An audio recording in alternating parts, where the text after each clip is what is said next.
Welcome back to Sanctuary Wellness Retreats. I'm Nicole, and I hope to be your host through this topic today of really just breaking down why some people look older or younger than their years. Have you ever noticed that some people just seem to be so much younger or older than their chronological age? I had my 50th birthday back in September of last year, and I remember telling my coworkers, "Hey, I'm getting ready to go on this trip because I'm celebrating my 50th." And there was a lot of like, "You're what? You're how old?" Nobody could believe how old I was. And then there was always the comment that came back, black don't crack. And, half the room kind of, high fived. It was like, yeah. And then the other half just kind of was like, like they weren't quite sure what that meant. And I'm not quite sure if most people know what they're saying when they say that black doesn't crack, because I would like to say, okay, maybe it doesn't crack, but it sure enough bends. There is some aging that takes place, whether you see it on the outside, it's definitely occurring on the inside. And that's what I want to discuss a little bit today in this video. So as I discussed in my last video, how old are you really? I told you about the difference between our chronological age and our biological age. Well, that gap between the two ages holds that key to understanding why certain groups of people experience higher rates of illness and age more rapidly than others. This is a phenomenon called weathering. And back in the 1990s, public health researcher Arlene Geronimus stumbled upon a scientific puzzle while studying birth outcomes. Conventional wisdom held that teenage mothers will be at the highest risk scenario for all pregnancy complications. And if you remember, there was a lot of campaigns and things preaching abstinence, telling people to wait, or at least use birth control or condoms, something to delay pregnancy until you were much older. Well, her data confirmed that for white mothers, this was good advice because they had better health outcomes in their mid-20s as opposed to having babies as teenagers. However, when she looked at Black mothers, it appeared that those teenage mothers actually had better outcomes than those who waited until their mid-20s to have birth. And she realized that there was something causing the health decline at an accelerated rate during their young adult years. And so she proposed the weathering hypothesis. So weathering is the result of chronic exposure to social, economic disadvantages, leading to acceleration of normal aging and an earlier onset of poor health conditions. The theory suggests that the constant stress of discrimination and disadvantage in a racially conscious society like ours literally wears down the body, and this process causes premature biological aging. And so you'll have someone who might be 20 by calendar years, but their body is behaving as if they're much older, maybe into their 30s. And so this weathering can be measured in a couple of ways, but the one that I like to look at the most is allostatic load, primarily because it's the easiest one for you to kind of self-diagnose and do something about, and also because it is one of the variables in my current study that I'm doing for my dissertation. And so allostatic load refers to the physiological burden of constantly adapting to stressors. Allostatic load can be determined by taking key biomarkers that reveal the intensity of the body's stress response. Like how often are you in that flight or fight, constant stress mode. And so these include hormones like cortisol, which can be measured pretty easily, epinephrine, also known as adrenaline, metabolic markers like cholesterol, which I'm sure many of you are probably very familiar with that number. And then cardiovascular measures like blood pressure, which is another one that Black women of a certain age probably have had some time trying to manage. So the evidence from the research points to a clear conclusion. The fundamental cause of health disparities observed is the chronic stress of racism. The stress is a culmination of several forms of racism that compound over a lifetime. So we're talking structural racism, discriminatory policies that undergird institutions one must engage with on a daily basis, Interpersonal racism, so that's the one that most people are familiar with, the stress of everyday discrimination, prejudice, microaggressions, and social interactions. And then there's something called vicarious racism, which we probably don't think a lot about, but once I tell you what that is, you'll be like, oh, yeah, I understand. So it's that emotional, psychological toll of witnessing racism against others in one's community. And it's like hearing the stories or watching the footage of a discriminatory event. So think about how traumatic it was to watch repeatedly on like a loop of every news cycle, the Rodney King beating, or more recently, the George Floyd murder. It was like every time you saw it, you just got a little more riled up, or you got a little more fearful, or whatever the emotion that you felt, it just became stronger and stronger each time you saw it. And so it kind of like the fact that it was constantly being shown and viewed, I don't know how intentional that was, but it did have a profound impact on the community. Um, so that constant experience serves as a trigger, and it triggers a cascade of biological responses that over time significantly affect your health. It will physiologically damage many of your systems. Um, Ironically, I decided in high school, like many girls probably did, that we were going to wait. We bought the story that we should wait to have children. So I went to college and I took the scenic route. Any of you who've read my book or are familiar, I'll share real quick. Um, that's not it. This is why I didn't want to go live anymore. But I said, this year I'm going to do things that make me uncomfortable. And so I'm going live again after I had declared I would never do it again after our first episode. If any of you saw that, oh my goodness, it was a time, but we got through the beginning, and once we got over the little technical hump, everything flowed from there. So anyway, I took the scenic route, and it's all here in the book, 7 years, 3 schools, and 4 majors later.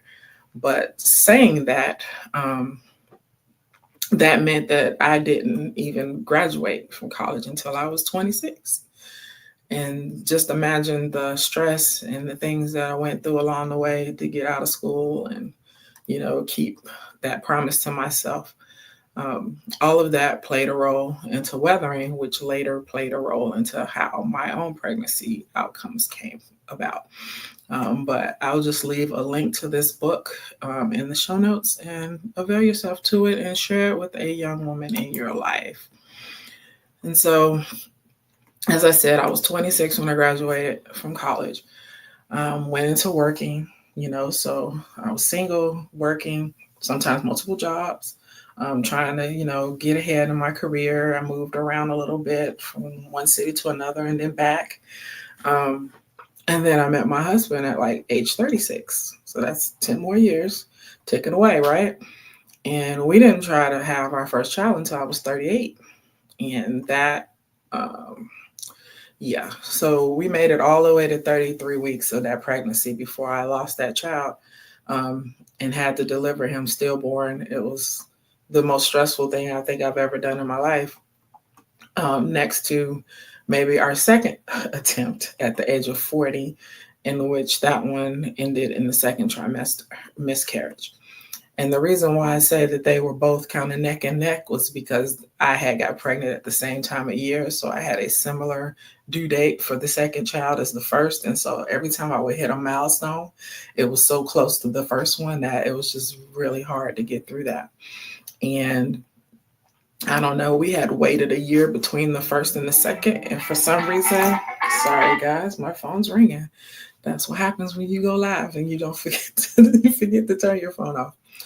But anyway, I waited a year between those two because I just had to, get back in shape and try to get as healthy as I could, because I thought that maybe it was something I was doing wrong.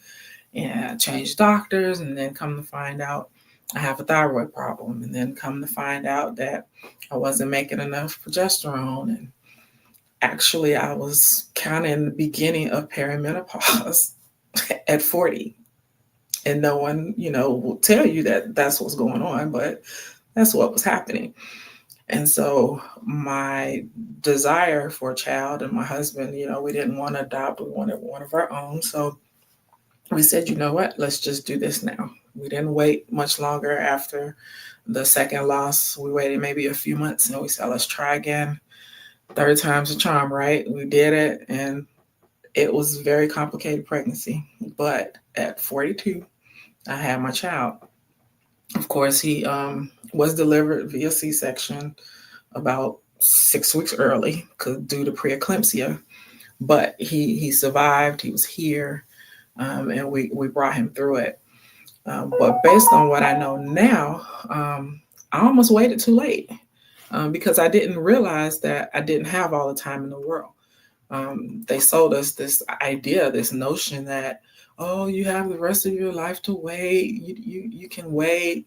Um, Although I wasn't able to freeze eggs, but that was kind of the thing when I was in college toward the end there. People was talking about freezing eggs and getting pregnant later, and IVF was coming online, and like it was supposed to be something you could do. And they made it seem so easy. And I thought that because I had waited that I would be rewarded, but it didn't work out that way for me. And I found in sharing my story with others that it's not really working that way for a lot of women. And I think that weathering would be the reason why women of color have so much problems having babies at more advanced ages than other women do. So there was a study called the Study of Women's Health Across the Nation, or SWAN. It began in 1994 with the intention of analyzing the health of middle-aged women as they approach and experience menopause. However, due to weathering, many Black women were excluded from this study because, like myself, they were already beginning to experience menopause at earlier ages. And, there's a certain age requirement for a study. And in this case, they wanted the women to actually begin and go through menopause while during the study. Well, unfortunately, many of the women of color had already been there, done that, so they couldn't participate. And as a result, much of the data from that study on menopause doesn't really relate to women of color because we are having a different experience. Later on, a lady named Dr. Alexis Reeves analyzed some health outcomes from thousands of women who were excluded from that SWAN study. And her findings revealed that chronic disease began earlier for women of color than the original SWAN data suggested. Heart disease onset was approximately 5 years earlier for Black and Hispanic women than initially estimated. Insulin resistance onset began approximately 11 years earlier in Black and Hispanic women. And this led to screening guidelines and interventions that were timed a little too late for the very populations that needed them the most. This is why I believe that taking time to unplug from technology and spend time in nature is essential for not only resetting the brain, but for the body. We all have that body clock, if you will, that is continuously ticking on from the day we are born. And when we're able to ground ourselves in nature and get back to those things that are most important, we are able to not necessarily rewind the hands of time. We can't do that, but we can slow it down. We can, stop this massive progression towards aging that happens so rapidly for some of us. And this is also why I'm hosting a 5-day girls trip to Key West aboard Virgin Voyages in June. And of course, it's going to go backwards from what I wanted to do. But here we are. This is what I showed you earlier by mistake. You don't have to use that QR code because that QR code is just a general code that takes you to the Virgin site. But I have dropped a link, a direct link in the show notes for this particular trip.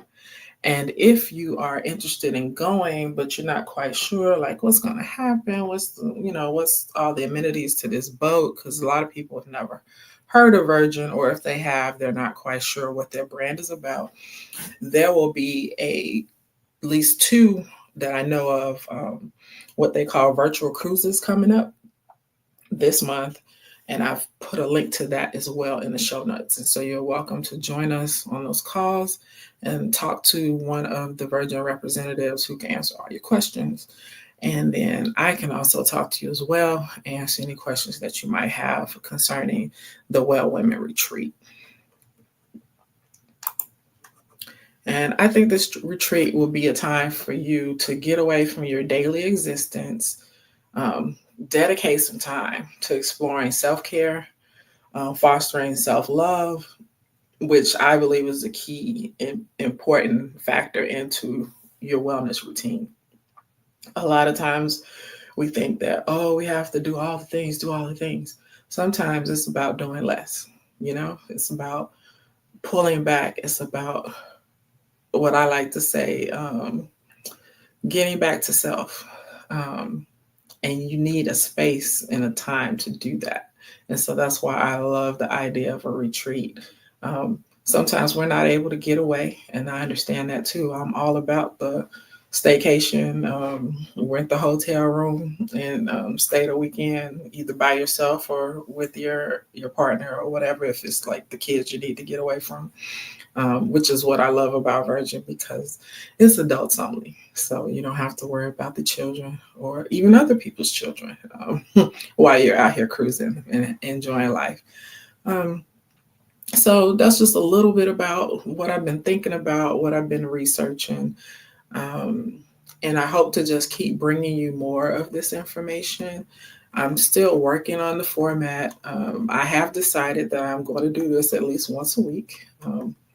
What day, I'm not sure, but the time will probably be 5 o'clock because this works best for me getting off work and getting to my little office space that you see here behind me, that I use for my one-on-one or even my group coaching through Attainment Health Coaching. And I did put a link to the Sanctuary website in the show notes for the health coaching if that's something that you're interested in. Once a quarter, we do what we call a fitness. It's not really a fitness challenge. It is more of what I call an implementation challenge, because it's not just fitness. It's whatever it is that you need to work on that's going to make the most impact in your life going forward. And it's 21 days because it takes 21 days to form a habit or break one. It might be the case for you.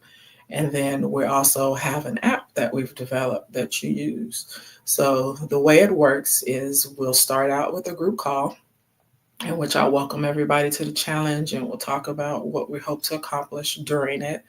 And then you'll go onto the app and you'll start going through each day's. There's like a little short, it's not really a lesson. I would say it's more of a short prompt to kind of get you thinking about something you might want to change. And then there's usually like a little journal or some kind of assignment that goes along with it. And each day that you go back and complete that, you get a little star, and it kind of tracks your progress throughout. So the more you put into it, the more you'll get out of it. And then halfway through, it'll prompt you to set up your individual coaching call with me, at which time we'll talk about your specific goals and needs and see how you're doing and so what we need to do to set it up so that you win. And then at the very end, there's a final group coaching call in which we all get back together. We talk about next steps and if you want to continue on in a coaching relationship, or if you just want to go on off on your own, and maybe we'll see you again in the next quarterly challenge.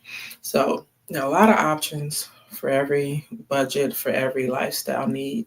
I guess what I need people to understand about health coaching, how it's different from what I used to do. So those of you who know me know I used to be a personal trainer. Actually, I'm still certified, but I don't practice anymore because one, it's really hard for me to work full-time and do the training. Before I was a full-time trainer, I worked out of my garage or I went to other people's homes. Sometimes I did stuff in the park when the weather was nice. But of course, 2020 happened and the gyms and everything shut down. We had to shelter in place, so to speak, and stay away from one another. And so I had to go back to work. and I'm still working. But I'm transitioning my way out of this job, hopefully, into my own business again. But I'm focusing more on health coaching this time. So, as a personal trainer, what I would do is I would get with you, would sit down, we'll talk about your needs, your desires. We'll see what you can do physically, what you can't do, and what you'd like to do. And we'd make a plan. And basically, I would hold you accountable by showing up with you every week and however many days a week you chose to do it, and make sure that you did your workout. And we tracked your progress together. Health coaching is totally different. It is more client led. So it's not so much about what I think you should be doing, it's more about the thing that you feel will bring you the most peace and joy in doing. So maybe you don't want to exercise, you never liked exercising. Well, then we don't have to talk about exercise. Maybe it's more important for you to get a good night's sleep. Maybe it's more important for you to wake up an extra hour early and get some things done before everybody else gets up. And so, what we do is we sit down and we co create your goals. And then, what I do after that is we would assess how well you reach that goal when we get back together the next week. And if there's some things we need to tweak or adjust. So, I'm sort of there as a co pilot into whatever it is that you want to do, because it's your journey at the end of the day. I can give you some tips, I can give you some suggestions and point you to some resources, but what my goal is to empower you to take control of your own health and well-being, and then kind of cheerlead you on at the end when you reach your destination. um, but the funny thing about that is once you reach that one goal, there'll be another one and there'll be another one. So you never really arrive, but you're always constantly getting better and better each day. And so that's a little bit about what I'm doing now. I've enjoyed this time together. I wish that I would have been able to get some people on here live so we can talk in the comments. But you know what I realized? I'm really not that good about these comments yet, because I'm just now looking to see if there are any, and there aren't. Thank God, because I would not have been able to answer them. But what I would like to do going forward is get some momentum in the comments so we can talk, and then this can be more like a coaching session, because then you can tell me what you want to talk about. I am really passionate about women in this stage and age, and how we can still thrive and survive this menopausal transition, because it's like pregnancy is not something that needs to be treated. It's a stage and a phase in life that we're all going to go through as women, and there's a way to get through it without so much pain and so much like disjointedness, and feeling like you're alone, and that that like you're in crisis. It doesn't have to be crisis. I'll talk to you a little bit more maybe in the next video about my current what would I call it, experiment, I guess, with HRT. I did do a short about it the day that I picked up the pills from Walgreens that you can look at, and I need to give you guys an update, so I'll probably be doing that a little later in the week. But I appreciate your time and attention so much today, and we're just going to keep getting better and better with this as I keep doing this. And you guys just cheer me on, okay? And we'll just co-create this channel together and what it needs to be so that you get the most out of this time we spend together. Thanks. God bless. Be well.